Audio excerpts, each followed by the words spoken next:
said they didn't tell you about this gig. Good morning, it's 9 a.m., Monday, December 11th, 2023. This is the Muscatine County Board of Supervisors. I'd like to call the meeting to order. First is to review the agenda. Move to approve as presented. Second. Motion by Jeff, second by Nathan. All in favor signify by saying aye. Aye. Opposed? Motion passes. Next is discussion and possible action to approve claims dated December 11, 2023 in the amount of $477,765.47. I'll move the approval. Second. Motion by Jeff, second by Kirk. All in favor signify by saying aye. Aye. Opposed? Motion passes. Next is discussion and possible action to approve the minutes of the December 4, 2023 regular meeting. So moved. Second. Motion by Nathan, second by Jeff. All in favor signify by saying aye. Aye. Aye. Opposed? Motion passes. Correspondence, Jeff, you have anything? I had a couple of things I'll put under correspondence. On the 4th, Monday the 4th, I went to a meeting on the port. If you all remember, and this will be probably something we'll see coming before this board, I'm trying to get something together.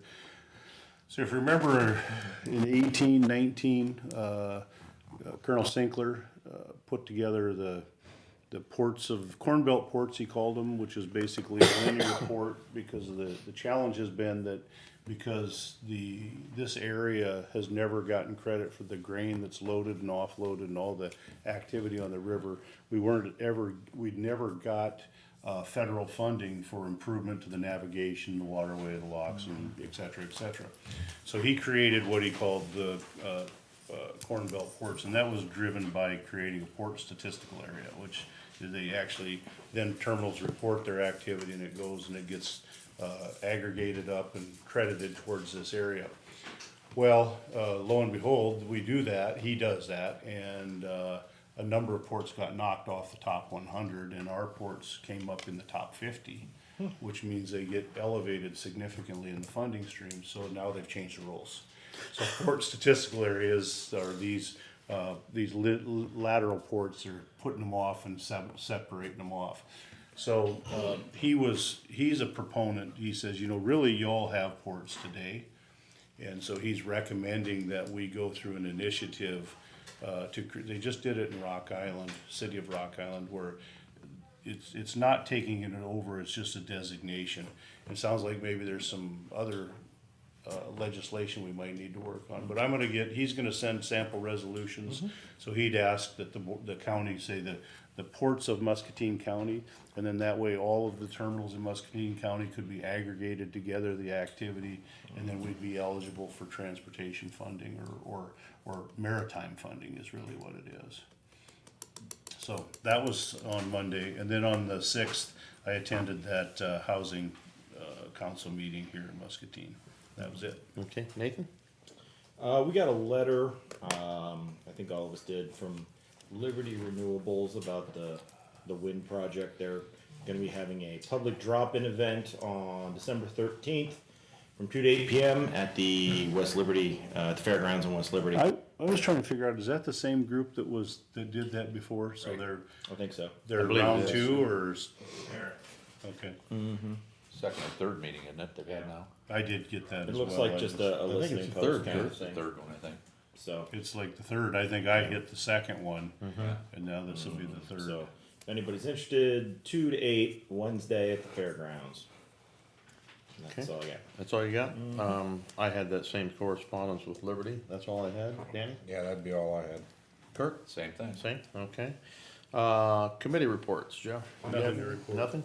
Nathan? So I had the Tuesday, the 5th. I think we had the housing study presentation over at Community Foundation, and then on Wednesday, the 6th, had the housing council meeting. Okay. I had nothing to note. Danny? 12-6 housing council meeting, that's it. Okay, Kirk? I had nothing. Nothing? Okay, very good. And I think they're planning on that housing study to do a joint meeting with councils and trying to get councils and board They wanna do together. that at that Sometime joint session January. with the school board. Our next one, whenever we have that, I think they wanna present that to everybody at that meeting. And I think it's probably still on target for first quarter, right? It's like January, February, something like that. I think they're hoping to have it done by February 1st, I think. They're going through now, kind of trying to create action plans and put a presentation together and some of that. So. Okay. All right. Next is items with the administration office. First is discussion and possible action to approve resolution 12112301 abating taxes on a parcel owned by the city of Muscatine. Who wants to speak on this first? Randy, you want to speak on this? Randy, speak. Yeah, I guess I can. So, the city of Muscatine bought 1314 Mulberry in the fall of 2021. But they titled it in the name of the Muscatine County Arts Center. So, normally when we get something like that, we send them a note saying, hey, what are you gonna do with this? And we sent them the note, we sent them the new tax rolls for January 1st, 2022, and we didn't hear anything back from them about, the changing it to the tax status from taxable because it was a residential property that they bought. And so, well, we thought maybe a curator is gonna be living there from the art center. Don't know, but, so they didn't give us any information until here in September of this year that it, they're using it for storage for the arts center. So, so the tax bill that they're looking to abate is the 2022, the one that was payable this fall, next spring. I did get a exemption request from the city, from Andrew Fangman, and we've, the board acted on that here at the last session for the 2023 year. So it's going to be city exempts from 23 on. So. So why did it take them so long to get it requested? Well, I think it just slipped through their paperwork. Our question also slipped through their paperwork. Yeah, I don't know why it took so long, but This is going to be used for storage? yeah, they're using it for. That's what they're telling me is they're using it for art storage over there. So It's a house. Is it close to the art center? Is it? Yeah, it's right next right, door. right next door. yeah. So Randy, one of the questions, I mean, this is a new one to me. I don't think I've ever seen a request of the board to abate taxes like this. I mean, I know we've had constituents that have attempted to change their tax after the notices went out and they failed to appeal and all that. All right. I think we've held a pretty hard line on that. Do you recall us doing this in the past? Not that I can recall. I mean, if it would have came in the city's actual name, the city of Muscatine, instead of the Muscatine Art Center's name, it would automatically became exempt on the date of purchase. But since it came in the city, in the Art Center's name, the Art Council's name, that's why it didn't become automatically tax exempt. So. And you sent notice in regard to ask the question, what are you, Right. what are you going to do with this? And got no response. So. Tough luck, Tommy. But anyway, I know like most of those closings, especially when it's a residential, there's money, Taxes get paid. taxes get paid, so I don't know how they prorated it for 21, 22. But they should have there should have been a proration. So I'm looking at the closing here was in 2021. Yeah, the fall night. Do you know how much of regardless of the prorate, like what period I guess what I'm wondering is how much of the tax that was payable in September covered a period when the city or whatever entity they put it under owned it?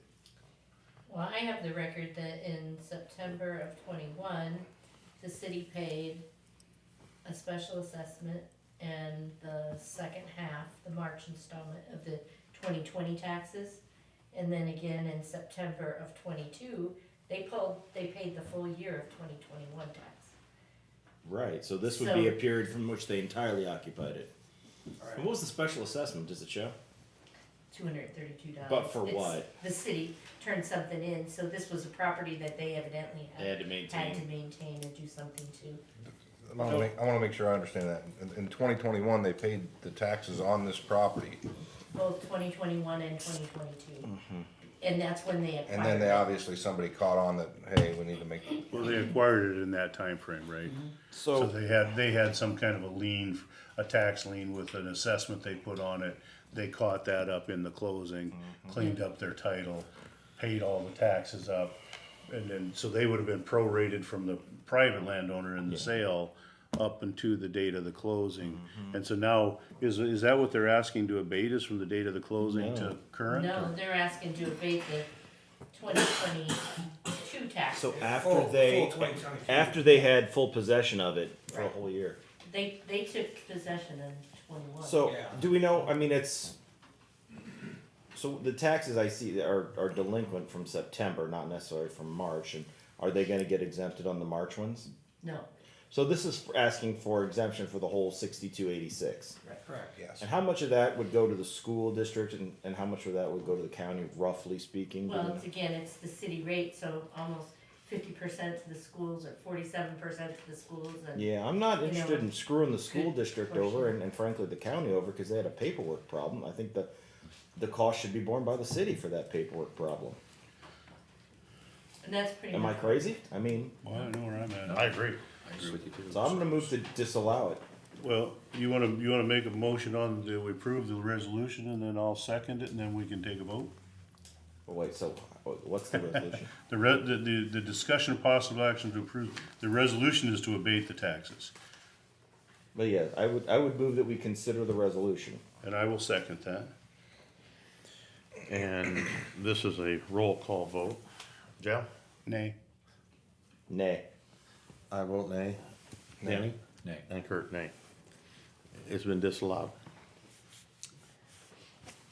Thank you, everyone. Next is review applications received to fill a vacancy on the Muscatine County Board of Health. And I believe we have 2 in our packet. Right, there's 2 in your packet, and typically when we have more than one application, we simply, announce the names publicly at one meeting, and then the following meeting is when you take action to appoint somebody. So the 2 applications are Martha Peterson and Corey Garvin. Okay. So these are just on to review. Okay. These are just up for review from with Martha Yeah, Pease thank and you Cory both for Gardner. your applications. Yes, absolutely. Thank you for applying, and we'll take action next week. Anything other, Nancy? I do not have anything else. Okay. Receive information from county employees. Do I have any county employees that wish to address the board at this time? Seeing no one come forward. Receive comments from the public. Do I have anyone from the public that wish to address the board on an issue not on the agenda? Seeing no one come forward, we will take a 5-minute recess to go into closed session, and we'll reconvene at 9:18.